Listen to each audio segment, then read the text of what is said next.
नमस्कार. भगवद्गीता भावार्थ मालिकेमध्ये आपलं स्वागत आहे. आज आपण यामध्ये अध्याय 6 मधील श्लोक 36 ते 40 पाहणार आहोत. श्लोक 36 पाहूया. असंयतात्मना योगो दुष्प्राप इति मे मतिः वश्यात्मना तु यतता शक्यो वाप्तुमुपायतः. आता दुष्प्राप म्हणजे प्राप्त करण्यास कठीण, वश्य म्हणजे संयमित केलेला, ज्याचे मन उच्छृंखल आहे त्याला आत्मसाक्षात्कार होणे कठीण आहे. परंतु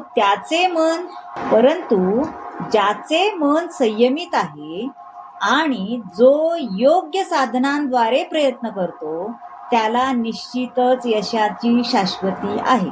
आता भगवंत सांगतात की मनाला भौतिक कार्यापासून अनासक्त करण्यासाठी जो मनुष्य उपचारांचा स्वीकार करत नाही तो कदाचितच आत्मसाक्षात्कारामध्ये यशप्राप्ती करू शकतो. मनुष्याने आपले मन निरंतर भगवंताच्या प्रेममयी सेवेमध्ये संलग्न करून त्याला संयमित करावे.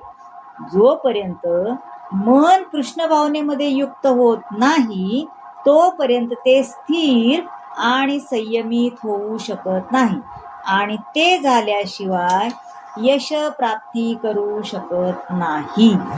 आता श्लोक 37 पाहूया. अर्जुन उवाच अयति श्रद्धयोपेतो योगाचलितमानसा अप्राप्य योग संसिद्धी काम गतिम कृष्ण गच्छति. अयति म्हणजे असफल योगी, श्रद्धया म्हणजे श्रद्धेने, अप्राप्य म्हणजे प्राप्त न झाल्याने.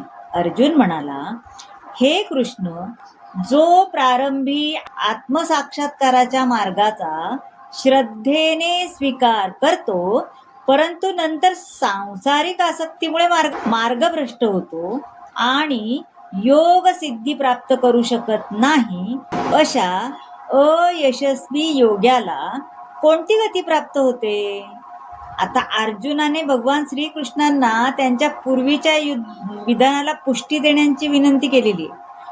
आत्मसाक्षात्काराच्या मार्गाचा स्वीकार मनुष्य प्रामाणिकपणे करील, परंतु या युगातही आणि या युगासाठी ज्ञान मार्ग आणि अष्टांग योग हे मार्ग अनुसरण्यास अत्यंत कठीण आहे.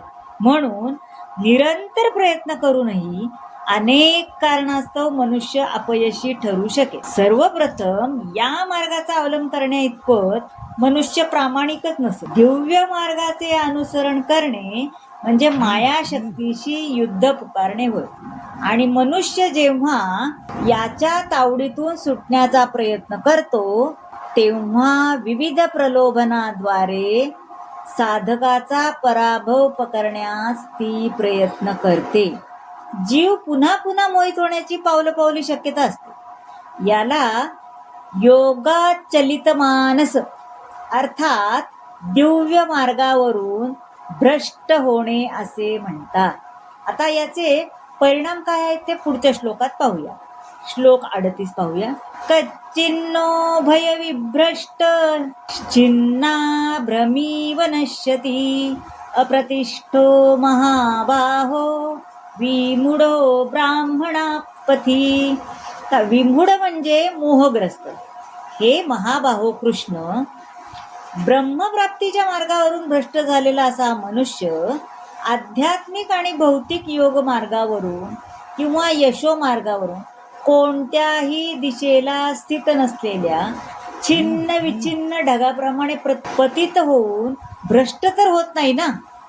आता उन्नतीचे 2 मार्ग आहेत. जे भौतिकवादी आहेत त्यांना अध्यात्मामध्ये मुळीच रुची नसते.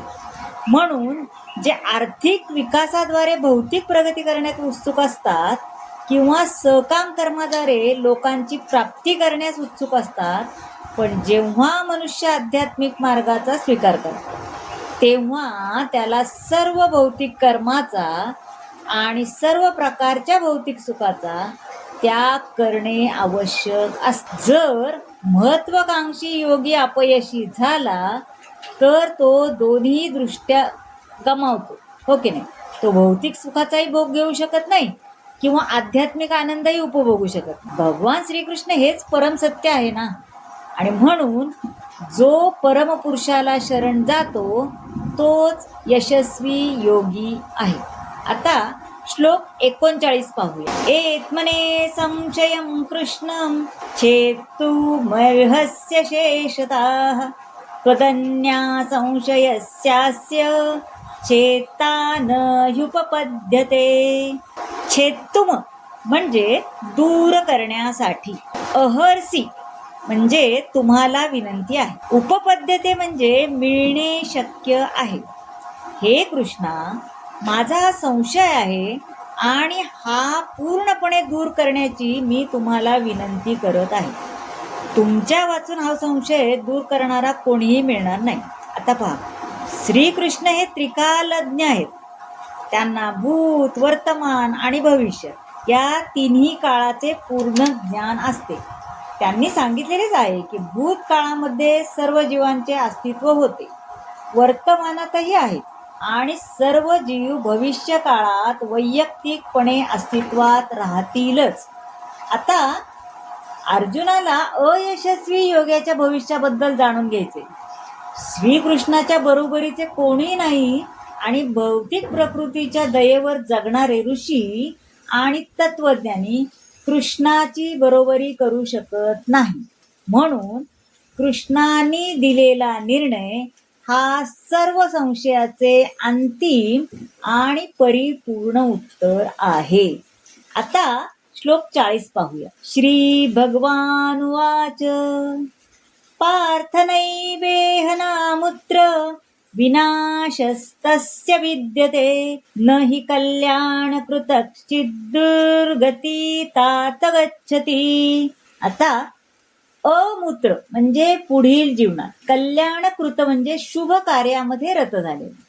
श्री भगवान म्हणाले, हे पार्था, शुभ कार्यामध्ये युक्त झालेल्या योगी व्यक्तीच्या इहलोकात तसेच परलोकातही विनाश होत नाही. आणि हे मित्र, जो मनुष्य चांगले कार्य करतो तो दुष्प्रवृत्तींनी प्रभावित होत नाही. आता जो सर्व भौतिक आकांक्षाचा त्याग करतो आणि परमपुरुष भगवंतांना पूर्णपणे शरण जातो त्याची कोणत्याही प्रकारची हानी होत नाही किंवा त्याचा विनाशही होत नाही. तर मंडळी, कसा वाटला आजचा भाग नक्की सांगा. तुम्हाला जर आवडला असेल तर लाईक करा, शेअर करा, सबस्क्राईब करा आणि हो, कमेंट नक्की करा. धन्यवाद.